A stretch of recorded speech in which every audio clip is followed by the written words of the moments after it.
Everyone, it's good to see you again. This is the SMC Journal podcast where we talk about everything that has to do with IT, software, and systems engineering, and anything in between, really. I'm Scott Moore, your host. Thanks for joining me today.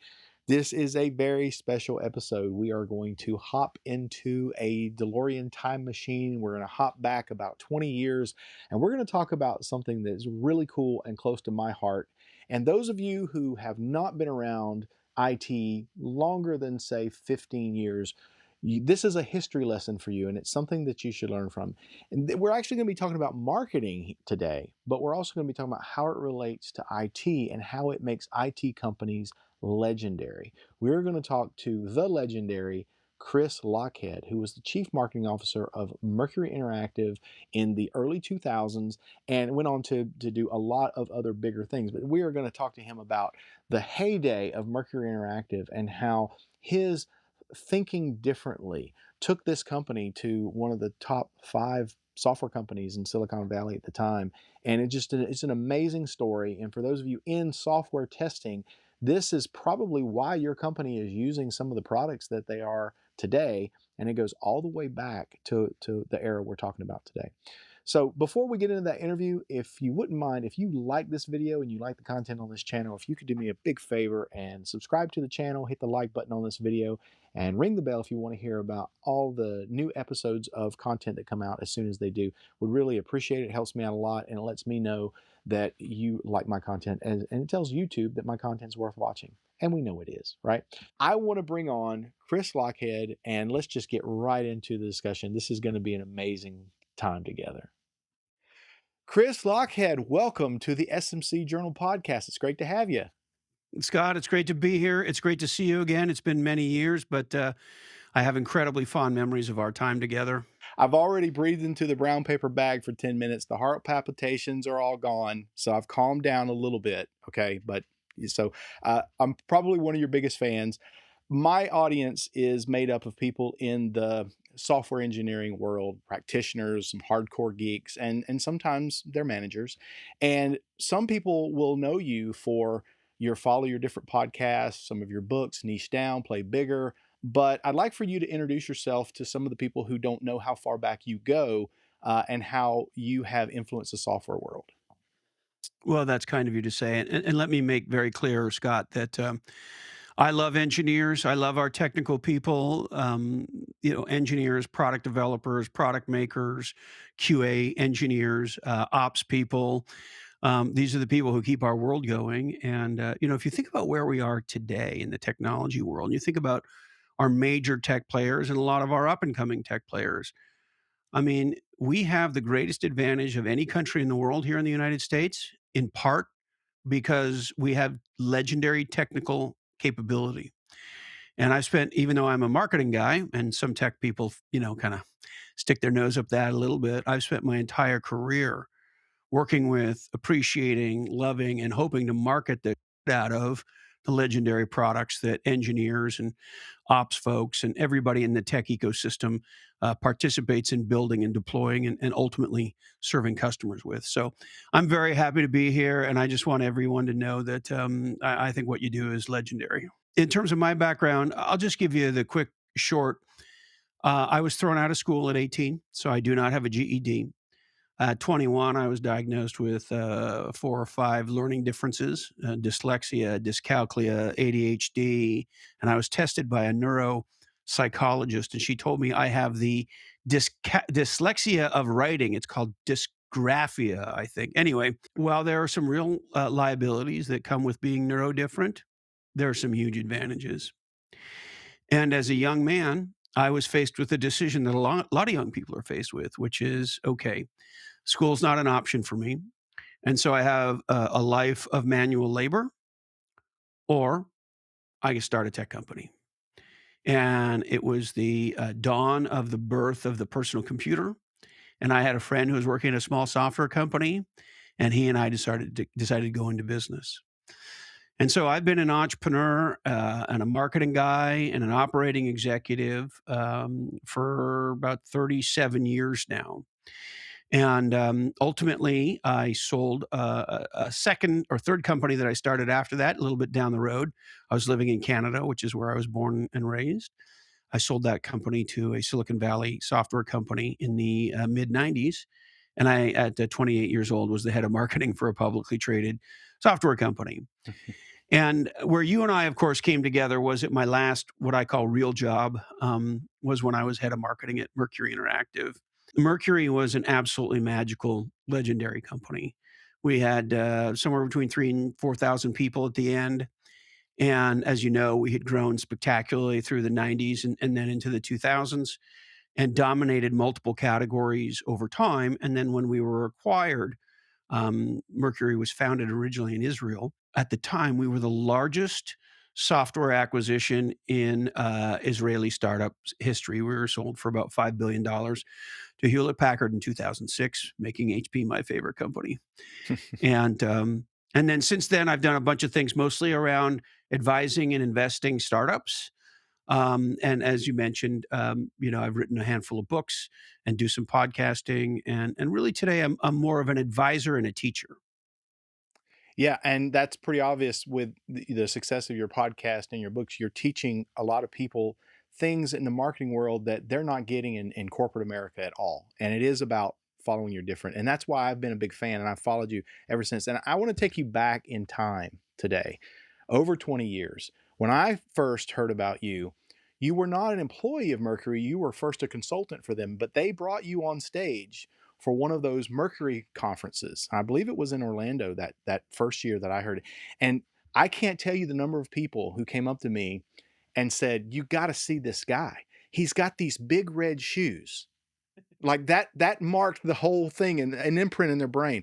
I'd like to know a little bit about the shoes, but like that was the first time anybody had ever heard of you. And they go, "This guy's he's crazy, but he's got something." And you set the world on fire at that point. Well, that's kind of you to say. The red shoes, I'm happy to let you know, I still have them. And they're red Prada shoes, and the reason they're red Prada shoes was the Pope at the time had red Prada shoes, and so I thought if the Pope had them, maybe I should have a pair, and then I wore them once for a keynote speech, kinda with a black suit, and it really kinda made them pop, and it sort of became a signature after that. Everybody really liked it, so whenever there was a big speech or a big event, I would dust off the red shoes. Well, they definitely made a statement. And I remember after that, Mercury's color scheme changed and there was this bright red. Was that part of that? It was actually a happy coincidence. We ran a great process. We had an incredible internal marketing team led by a gal named Carol Gum, and she's a great leader. And she led our rebrand. And we also hired what at the time was the branding design firm in Silicon Valley, run by a gal named Peggy Burke, who is literally a living legend. Wow. So they came up with the red. I don't know if my shoes inspired them, but it was Well, their idea. it definitely did something. And after that, it seemed like the very next year, you were then reintroduced to everybody as the chief marketing officer for Mercury. And so, for the people who are watching this who don't have that back history, they've only been in IT, say less than 15 years, certainly less than 10 years. Um, I want to let them know about a time where the software world needed a good kick in the butt when it came to testing.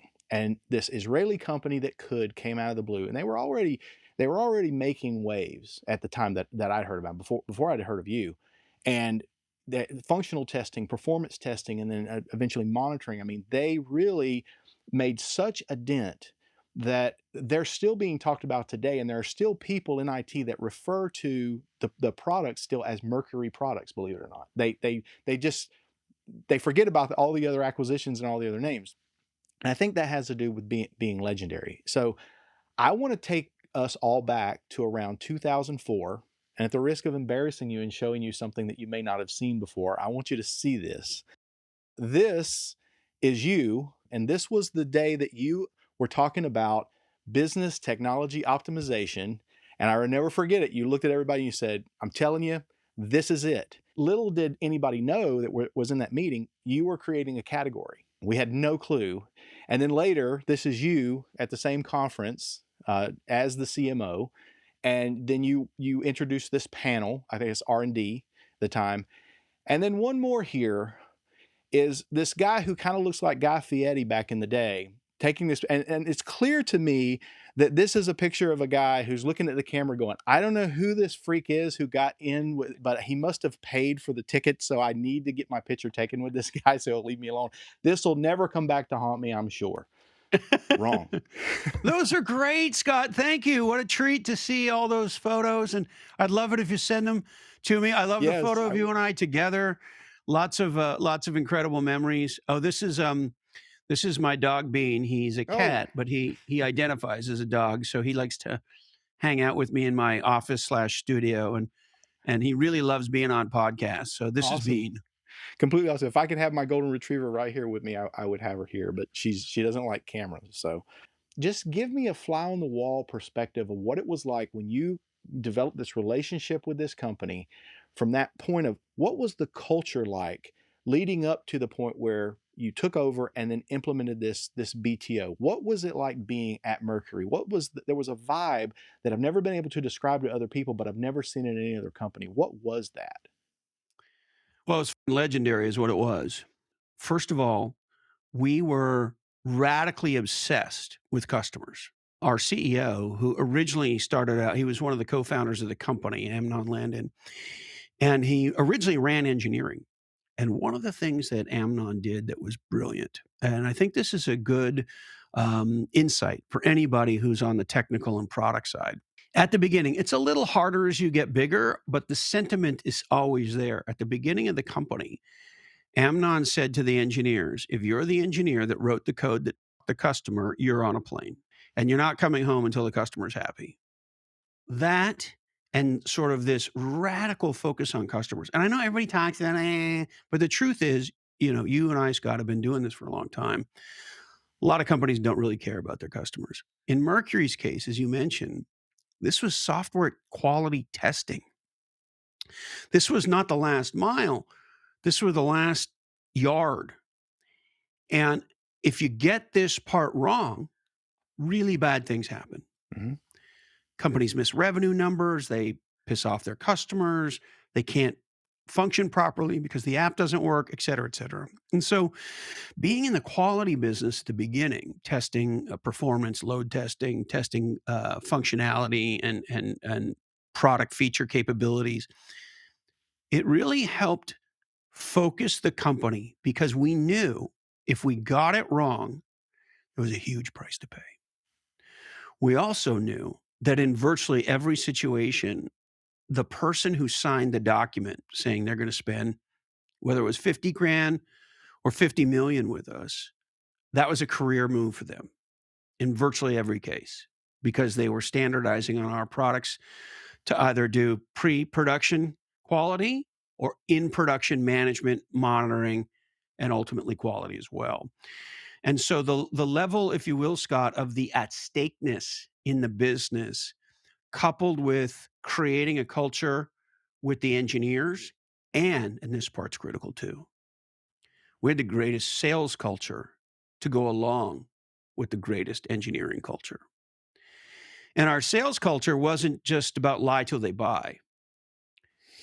Mercury started off like a lot of companies today, where the customer would buy a little bit of something from us, and then they'd maybe buy a little bit more.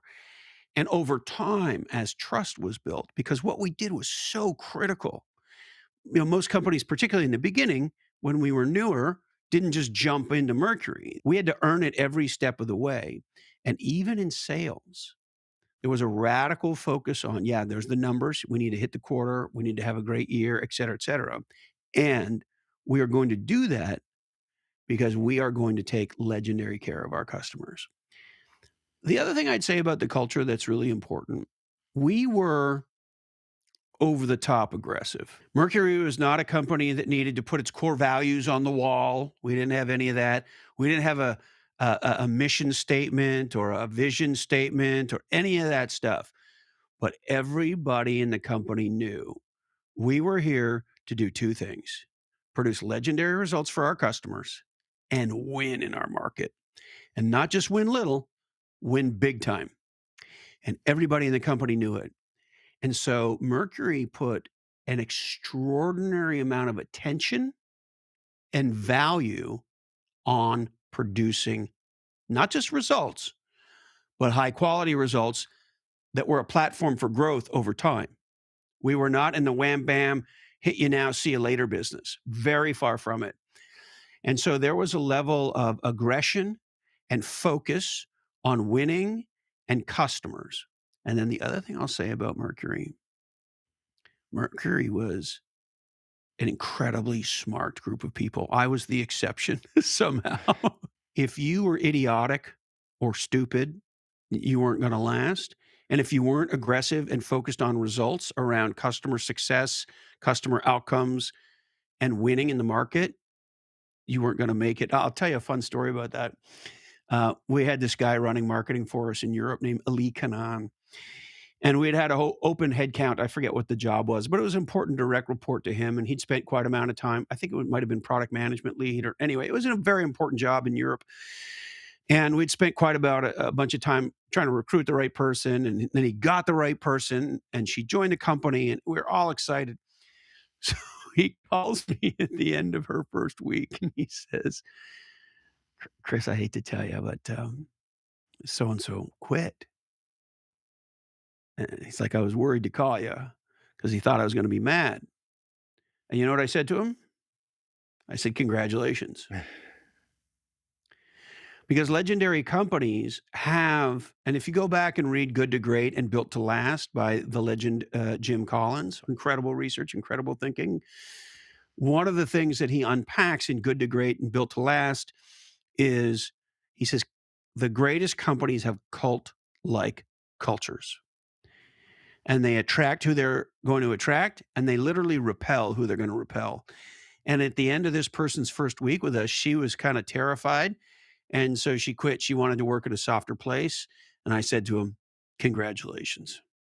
There's one thing for a company to have a great idea, but if you don't execute properly, it's not going to turn out well for you. Do you think that it was this customer obsession? Do you think it was just this aggressiveness? What was it? What were it certain people that drove that? But what was it about that the execution was done so well at Mercury? The company had a massive focus on execution, and you weren't going to make it if you did not execute.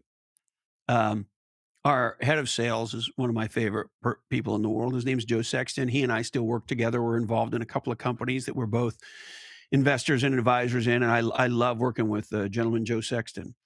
And he's a Southern gentleman, Joe. So he's got a bit of that accent, which I won't do very well, but I'll try it a little bit.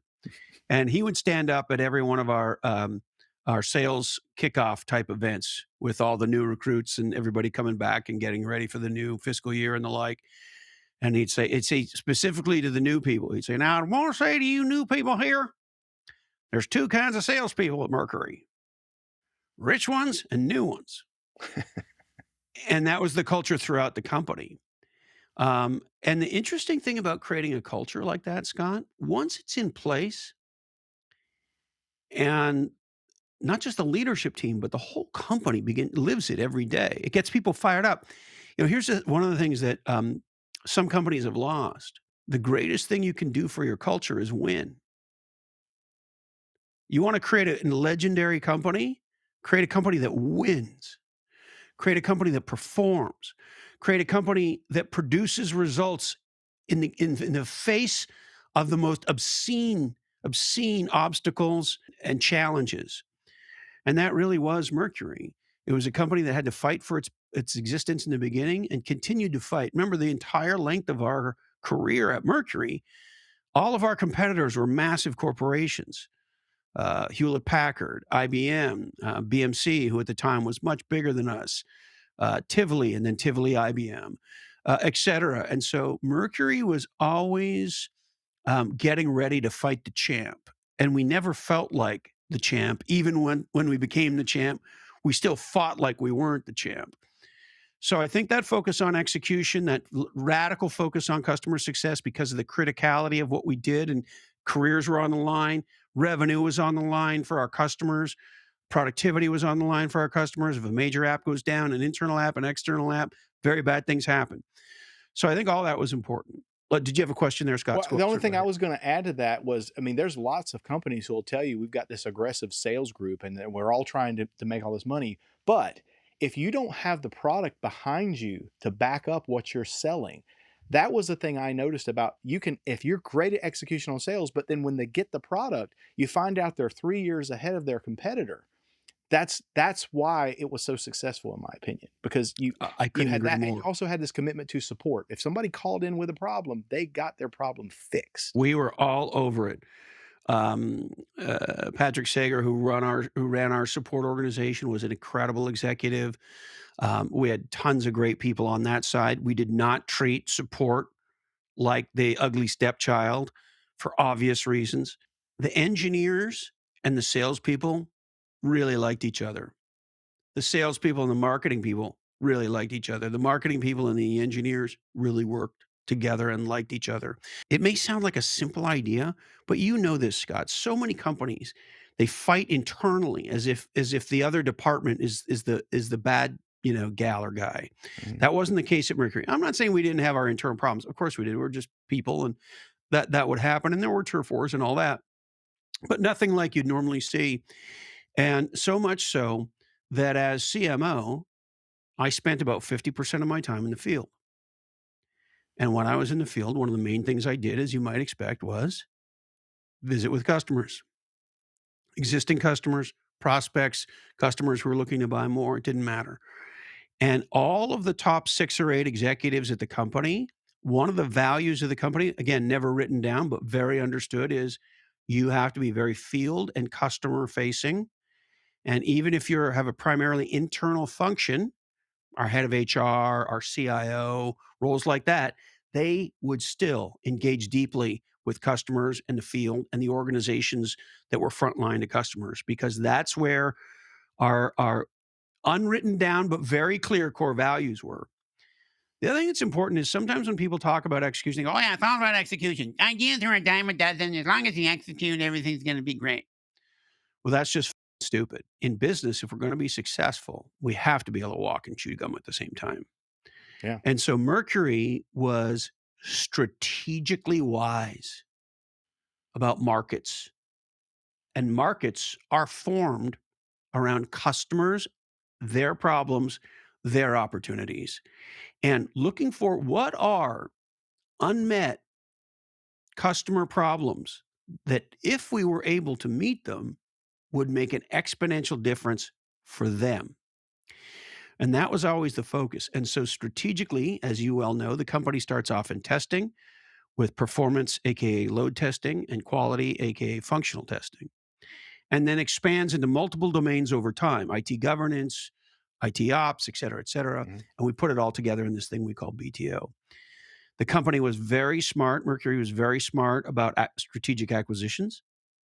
We didn't do crazy acquisitions, but we did really smart ones. We did what you might call category shaping acquisitions. Our salespeople, our engineers, our marketers, our executive team, our finance teams, our business ops teams were all infused with a strategic capability, which is a deep, deep understanding of our market. And most importantly, what are either the unmet problems or the existing problems that, if we viewed them through a different lens, we might be able to produce an exponential result. And in that way, Mercury was always pioneering new categories of thinking, which ultimately led to new categories of software. And when you combine that kind of strategic IQ with, like, Navy SEAL quality execution in a software company, and the only way you get there is by that magical combination of, like, brilliant strategy with mistakes, of course, Mhm. and focus on execution, like every day matters. And it really felt that way at Mercury. And it was intense, but it was fun. Winning's fun. Smart is fun. Building great products is really fun. Delivering those products to customers and seeing customers get promoted, seeing customers go from, senior director to senior VP over the course of 3 or 4 years that they worked with us, seeing CIOs get promoted, seeing them instrument huge parts of what they do around our technology and have them win industry awards from publications for excellence in IT, et cetera, et cetera. These are incredible things to experience in one's life. This could be a use case for other companies to look as a blueprint. Why they're not doing that, I don't know. And this is the one thing I have as a big takeaway from you. You keep telling companies to have this customer obsession, this customer focus. That's the secret, because if you spend your time in that comparison trap you talk about all the time, that's the wrong way to go. If you listen to your customers, you may end up building a product that didn't even look anything like what you thought it was going to look like, and it definitely won't look like what your competitors like, but you're filling those holes. Why don't people understand that? That's better than just saying, "Oh, we're better than them." Because the average CEO in tech is obsessed with her competitors. And so what that does is whenever the competition does anything or says anything, in some cases, it can send the company into a panic. There's emails or Slacks going. There wasn't Slack at the time, but today Slack's going off on. Oh my God! Did you see the announcement that Megatech Ding Dong just did? And oh my God, what are we going to do? And we're going to have a competitive response. And oh, they just bought a blah blah carbon ingulation company. We need to buy a blah blah. We can't. And then Gardner says that they have 17,000 features and we only have 16,000 features. What are all we going to do with all the features? And all of that, you want to be the company setting the agenda, Mhm. not following somebody else's agenda. And the only way tech companies, and I think any companies, can category design a new market, can lead that category, and ultimately dominate that category, as we found out when we did the primary data science research for Play Bigger. One company in tech earns 76% of the total economics in any given market on average. And we've tested that data set 3 times, Mm. and it comes out all around the same number: 74, 76, 78, 73. The Mhm. bottom line is, in technology market categories, one company wins everything and everyone else fights for the table scraps. And so that intensity, that focus really made a big difference. And so the only way you get there is by focusing on customers. And not just what customers say, what they don't say.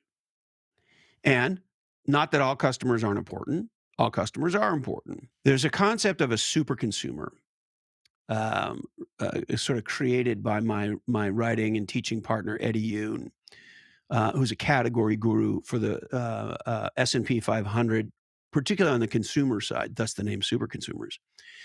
And he did a whole set of primary research for his first book, which is called, no surprise, Super Consumers. And what he discovered was, in a category, the vast majority of the innovation, the growth, and the profits come from 8 to 10% of the customers. Wow. Those are your supers. And so what there is to do is not just talk to them, study what they do, use the data. And there's an interesting thing about this. A lot of what we got taught in business is completely wrong because a lot of the people who taught it were academics, not business people. So if you think about a standard bell curve, and when people are looking at things, what we've mostly been taught in the business world is to look at the fat part of the bell curve, the big part of the bell curve. That's where the market is. That's where the key customers are, et cetera. And there's some validity to that. However, look at the edges, especially the 8 to 10% on the outer edge of our biggest spending, but not just money, most innovative. And look at what they're doing and look at what they're not doing. And ask yourself this incredibly important question: what's missing? What could be true? One of my favorite expressions, Scott, we used it a lot at Mercury. If we were smart and we were us, what would we do? Mm. And the reason for the expression is almost everybody's an expert on what's wrong with their friend or those Mhm. other people. And yet most of us are nowhere near the expert on what we could improve on. And so by saying if we were smart and we were us, it helps to sort of force your brain to have an external view on you the best you can. And these are all techniques for discovering a breakthrough in what could be an exponential set of results for customers, particularly by studying the supers, hanging out with the supers, listening to customers, and not just listening to what they say, listen to what they don't say, and then start to ask them questions like, well, where do you think you guys are going to be in 5 years? How do you think your priorities might change? What would you like to be possible then that maybe is not possible now? If you had a blank sheet of paper, how might you rethink this?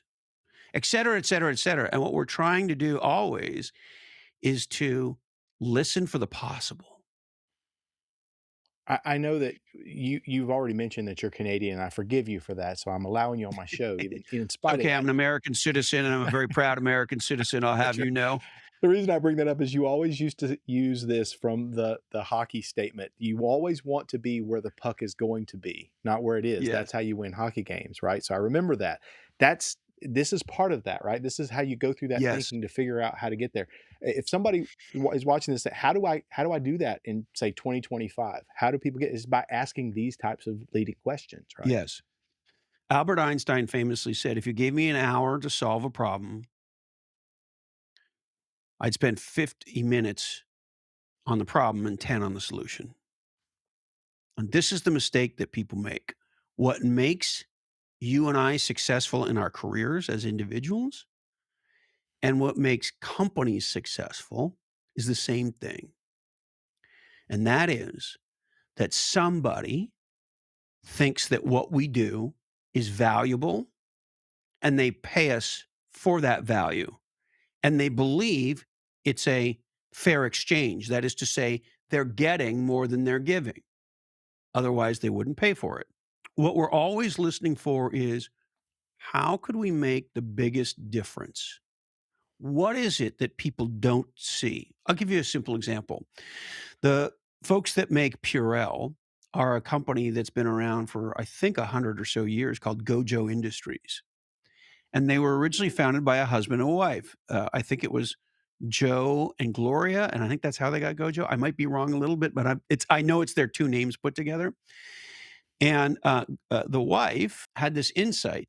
She had worked in a factory, I believe it was, and there was what at the time was called soap, what today we refer to as bar soap. Mm, And she would go to have lunch or get to the end of her shift and want to wash her hands, and the soap would be disgusting and it'd be full of man nasty and hair. And she's like, this is disgusting. And like all legendary entrepreneurs and creators and innovators of all time, they say, ha ha, there has to be a different way. Or to quote the Big Lebowski, this aggression will not stand, man. right. And so they got busy. And they were the creators of a new category of soap called liquid soap, as distinct from bar soap. And if you go into an airport today, you go into a hotel today, you go into a restaurant today, take a notice when you go to squeeze the dispenser. Chances are there's a Gojo logo on it.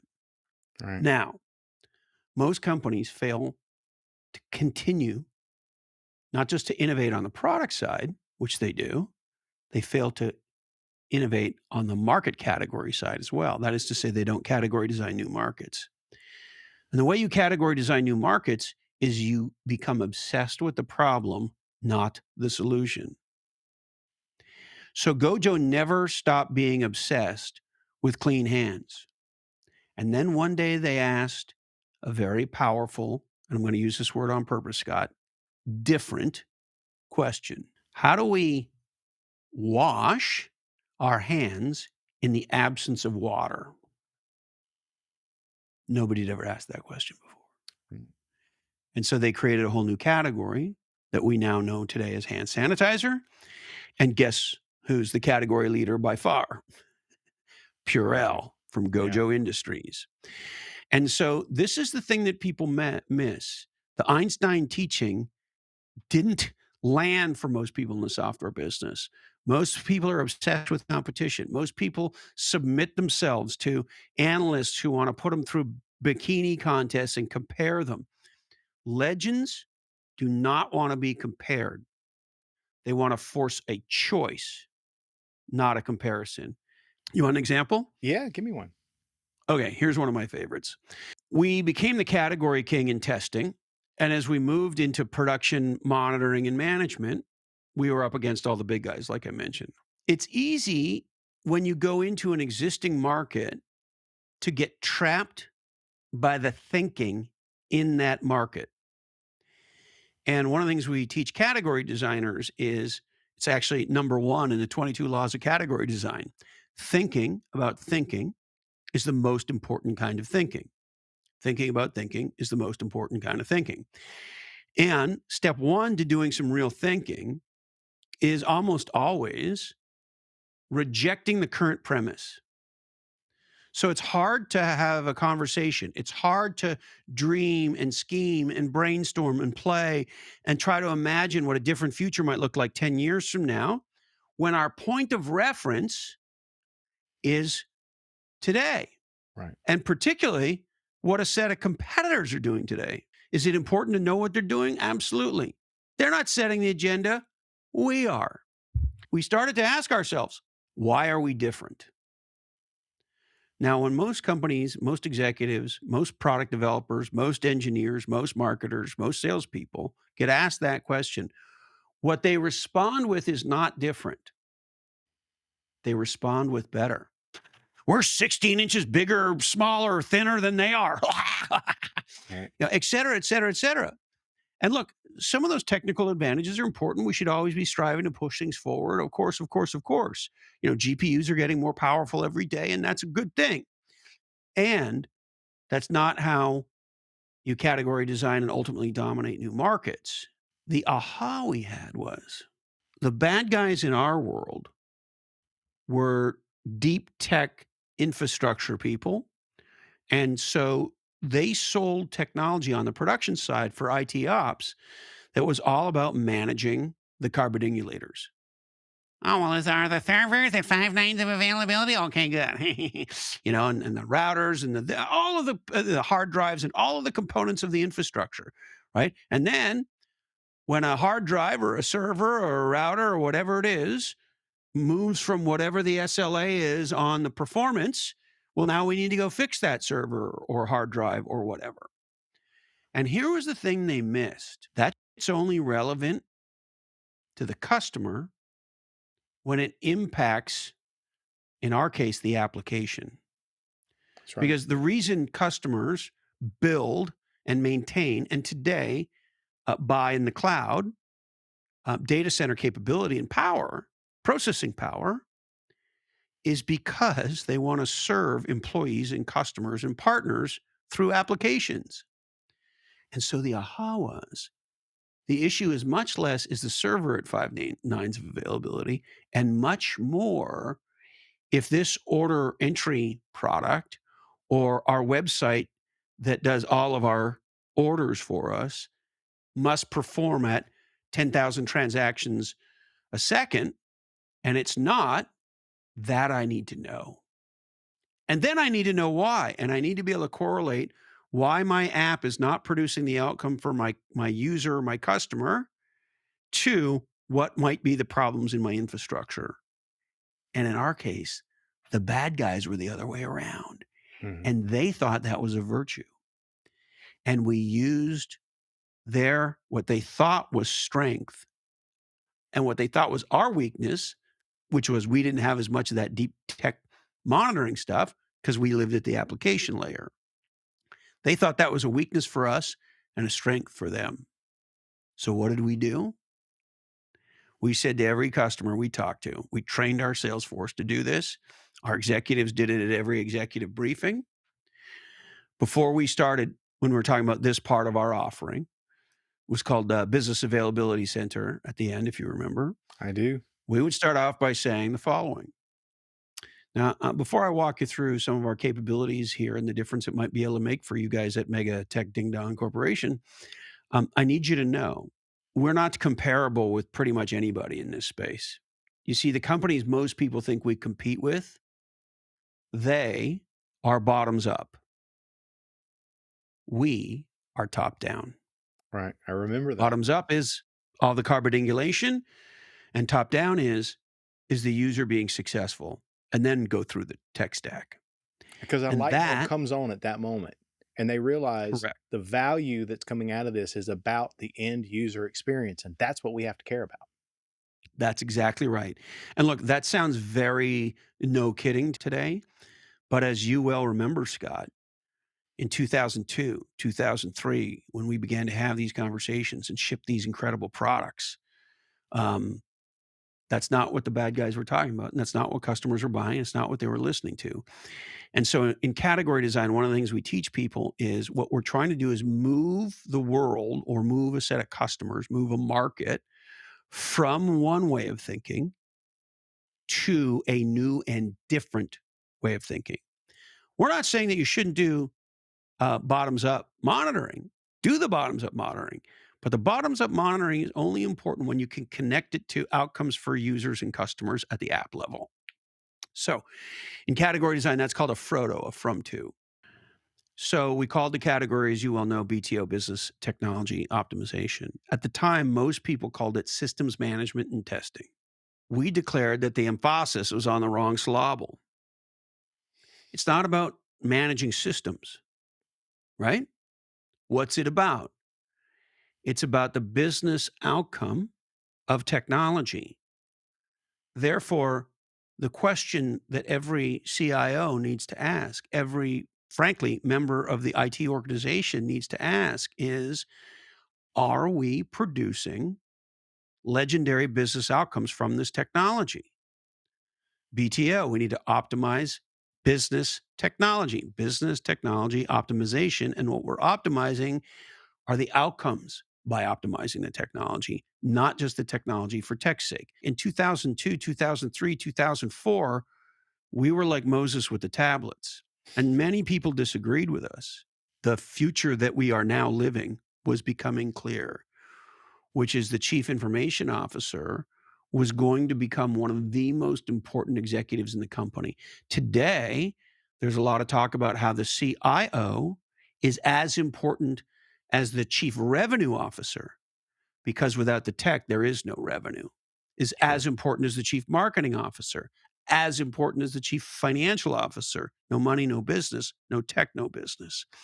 And so at that time, the idea that technology people, whether you're a developer, a QA tester, or the CIO, or anybody in between, needed to be business slash user slash customer first, and tech, app, and tech stack second, was blasphemous to some. Mm. It's obvious today, but that's the power of category design. We take something that was a missing that people didn't see, that in some cases people would have disagreed with, which they did. So you could call that a non-obvious insight that we needed to optimize the business outcome of IT, and that the entire systems management world, they got it the wrong way around in terms of what matters most. That was what you'd call a provocative point of view that was radically non-obvious, and that was 2003, and you and I sit here today, 2024, on the verge of 2025, and that is radically obvious. Well, the reason that's obvious was Mercury and many others had similar visions in different software and technology categories. And over time, it became obvious that the point of view of everybody in the tech organization needed to be business outcomes first, tech second. And we were one of a handful of companies, as you know, that led that kind of thinking. As obvious as it seems today, it was not obvious in 2002. This has been an amazing time. I got to ask you one more question where you say most corporate marketing sucks and it's not making revenue and it's mostly just arts and crafts. And I've heard that multiple times, and I've been wanting you to be able to address that. If you could say one thing or one piece of advice other than just buy my books to corporate marketing that is sucking right now, doesn't understand brand and design and category creation, what would you say? What's the one piece of advice you think is the most important they need to hear? Great question. So here's the insight: she who frames the problem wins. Frame, name, and claim the problem, and you become the solution. For marketers, When you market your product, you're telling me you want my money. When you market my problem, I think you care about me. And I think this is important for software developers as well. Why would we want to invest a huge part of our life building seriously advanced technology that we're incredibly proud of, that's deeply technology forward, that does really cool in all of the coolest new ways, and have nobody buy it? The developers that are my closest friends, and I have many friends who are software developers, and I've spent my career around them. In many ways, I got into this because I fell in love with the technology, and it was crushing to me to see legendary technology not be successful because of shitty marketing. It's about setting the agenda. And here's the mistake most people make, Scott. When they use the word marketing, sometimes the unspoken is louder than the spoken. And what most people mean when they say marketing is we are going to ship a new product and we're going to tell into an existing market and we are going to fight for market share.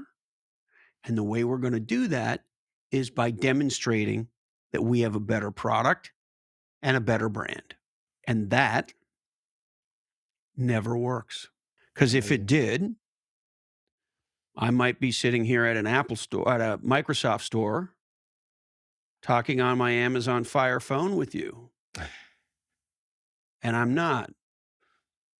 When this podcast comes out, you and I are not going to post this on Google Plus because when people attack an existing market with an existing category king, that is to say, company leading that market with a we're better than them strategy, it never works. And here's a simple exercise. Don't think about pink elephants. Don't think about pink elephants. Don't think about pink elephants. You can think about anything you want, just not pink elephants. You can think about anything at all, not pink elephants, no pink elephants. Don't think about pink elephants. What's on your mind? They're just running around in my head right now, and they're all pink. That's right.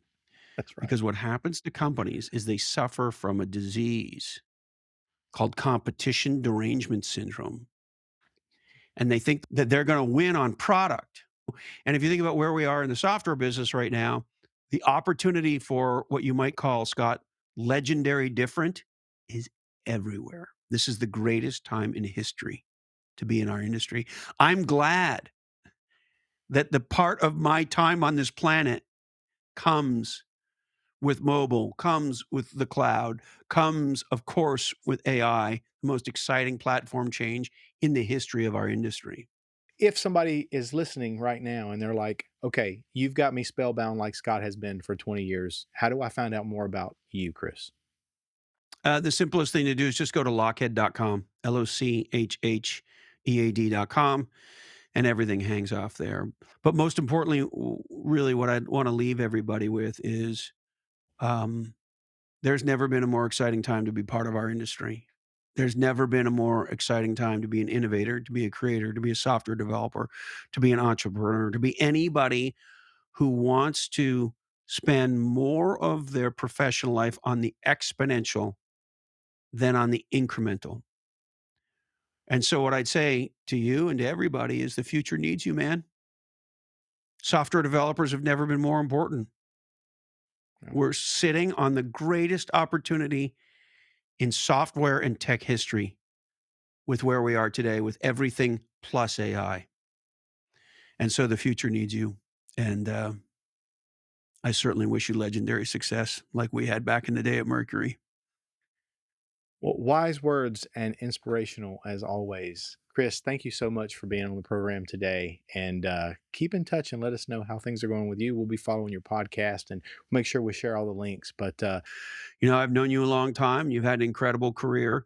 You've been on the right there on the leading edge of technology for over 25 years that I've known you, and now you're doing this and all the other innovative things you're doing. And so, you know, it may sound corny, but I'm really proud of you, and I'm really stoked for your success, man. Congratulations, buddy.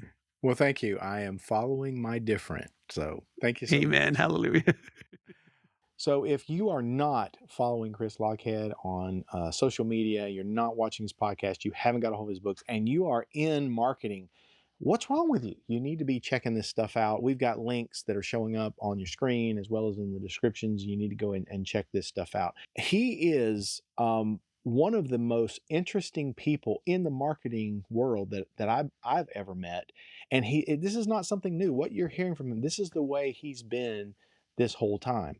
And I just remember back in the day him making such an impression upon me and several other people that are still in the software testing realm today. And there's not many companies I can actually say that about, and probably you can't either. And that's what Chris is talking about being legendary. So, what do you think about this? Those of you who had never heard of Mercury, you probably should go back and do some research on it and find out the whole story about what happened. And he talks a lot about that in Play Bigger and a little bit about in Niche Down as well. But I'd like to know your thoughts about this episode. Would you like to hear more stuff that maybe not is directly having to do with IT, but like in marketing, it's sort of a surrounding type of thing that happens within IT? I'd like to know your feedback. I'm real easy to reach. You can reach me on most social media platforms. You can scan the QR code, or you can also just send me a quick email at heyscott@smcjournal.com. Would love to hear from you. Once again, if you wouldn't mind subscribing to the channel, click on the like on this video if you like it, and hopefully you'll want to know when all the new episodes come out by ringing that bell, and that would be great if you could do that. So until we meet again on the next SMC Journal podcast, I want to thank you again for watching, and I'll see you on the next one. Bye bye.